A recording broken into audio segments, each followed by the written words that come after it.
Sveiki! Šiandien laidoje išvysite pasakojimą apie talentingus Lietuvos sklandytojus ir konstruktorius. Vėliau leisimės į paslaptingus Vilniaus rotušės rūsius. 1932 metais rugpjūčio 15 dieną Kaune nuo Petrašiūnų kalvos nusileido pirmasis lietuviškas sklandytuvas. Tai buvo ne tik aviatorių, bet ir talentingų konstruktorių startas. Prasidėjus sklandymo sąjūdžiui tarpukario Lietuvos aviatoriams, skraidymo modelių užsienyje ieškoti nereikėjo. Užteko savų konstruktorių pagamintų modelių. Algio Kuzmicko pasakojimas.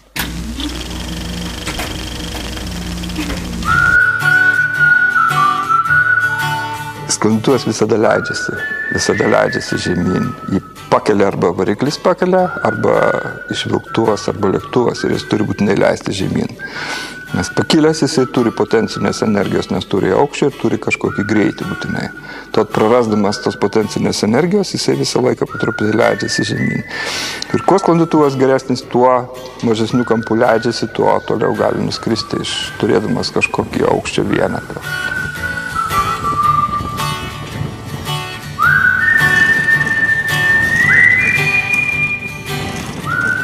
Pirmas sklandytuvas tai 1911 metais buvo pagamintas, čia va kaip tik Kaune.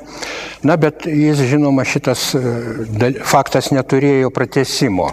Tai buvo vargonų meistro garsaus ir muzikos instrumentų gamintojo Karalevičiaus sklandytuvas, su kuriuo čia buvo paskraidyta. Bet sklandymas paskui prasidėjo jau įsisteigus Lietuvos aeroklubui, tai tokiai visuomeniniai organizacijai aviaciniai. 31 metais yra sklandymo pradžia Lietuvoje. Antrasis nepriklausomybės dešimtmetis. Kariniai paradai ir šventės jau neįsivaizduojamos be lėktuvų. Variklių gausmas pažįstamas ne tik Lietuvos aviacijos lopšiu vadinamo Kauno gyventojams. Juos nustebinti gali nebent tik virš Aleksoto pakilęs autožyras. Skraidyti gali visi norintys, įsitikinęs žymusis Anbo konstruktorius Antanas Gustaitis. Jam pritarė jaunų konstruktorių kolektyvas, susibūręs aukštesnėje technikos mokykloje ir pasiryžęs kurti ir tobulinti bemotorius skraidymo aparatus. Lietuvos aeroklubo angare greta lėktuvų rikiuojasi kilti į orą parengti gabių lietuvių konstruktorių pagaminti sklandytuvai. 31 metais pirmieji čia buvo mokomieji sklandytuvai padaryti. Daugiausia entuziastų aeroklubas rado aukštesnioji technikos mokykloje. Aeroklubas labai palaikė tuos sklandytojus, sklandytuvų konstruktorius. Lietuvoje, reiškia, per tą laikotarpį, pirmąjį iki antro pasaulinio karo, iki okupacijos, tik tai vienas sklandytuvas buvo nupirktas užsienyje, o virš 40 buvo gaminama arba savos konstrukcijos sklandytuvai, arba perkami brėžiniai retesniais atvejais kokių tai vokiškų konstrukcijų. Petrašiūnų troleibuso žiedas. Taip dabar kauniečiai vadina šią vietą. Prieš 70 mečius čia buvo galima išvysti visai kitokį vaizdą. Vešlus pušynas dabar slepia kalbą. Šiandien čia troleibusai baigė savo maršrutą, o 1932 m. rugpjūčio 15 dieną smėlėtoje aikštelėje skraidymo entuziastai rinkosi į pirmosios sklandymo mokyklos atidarymą. Jie tapo pirmojo lietuviško mokomojo sklandytuvo T1 skrydžio liudininkais. Po metų Nidoje ant sklandymo entuziastų pastatyto angaro keliamas pabaigtuvių vainikas. Po mėnesio čia rikiuojasi jau 3 lietuvių pagaminti sklandytuvai – Sakalas, T1 ir Gandras. Šį būrį netrukus papildo sklandytuvai Uodas, Nerija, MO1 ir Nidoje pastatytas Grunau-Baby 2. Ten toks branduolys susidarė. Oškinis, Paknys, iš kitų mokyklų ten taip pat suplaukė Gysas, Kinaitis. Vienu žodžiu, gabaus tokio jaunimo.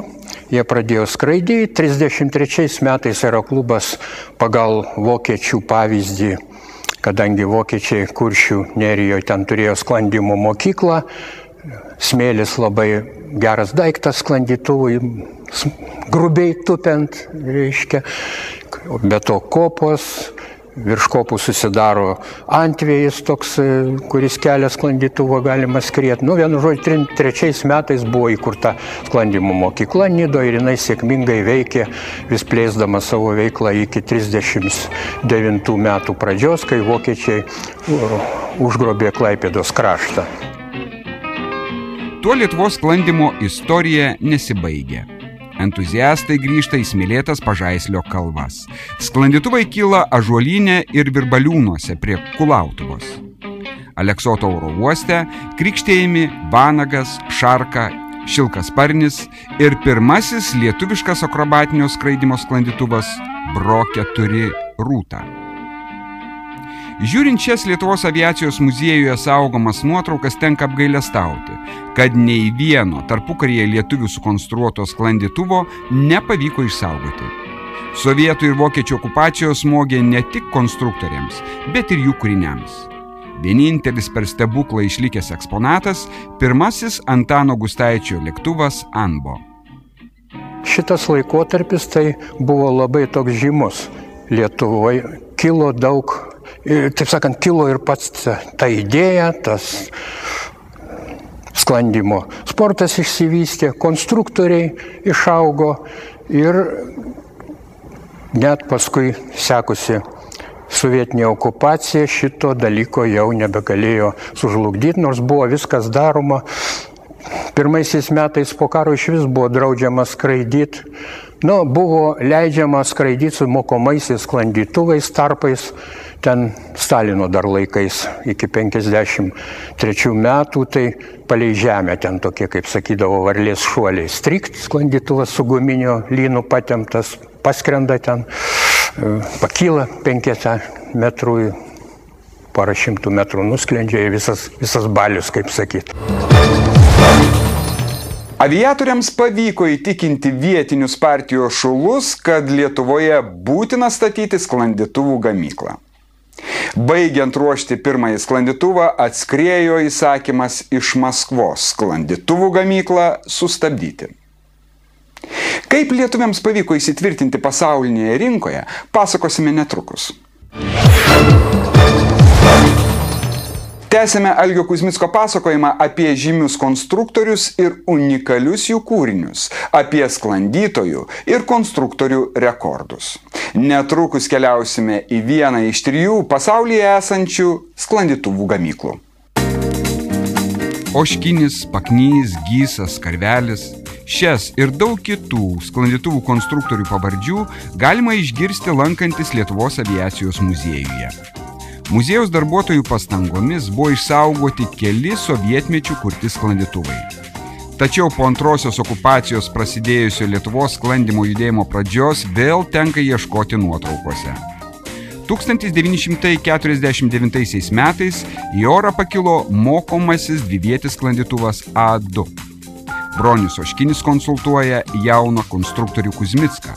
Ir 1952 metais Kauno Politechnikos instituto mechanikos fakulteto kieme stovi naujas sklandytuvas M2.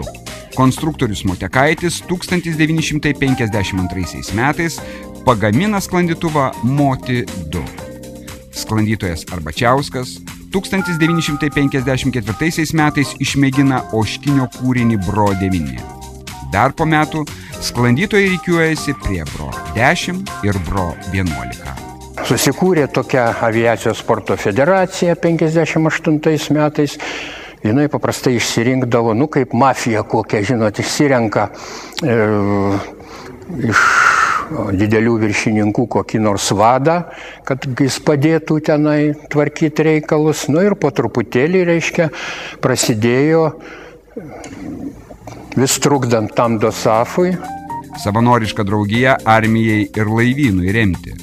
Tai vadinamas DOSAF-as tuomet kontroliavo visas techninio sporto šakas. 1957 metais Lietuvoje draugijai pradeda vadovauti Jonas Žiburkus.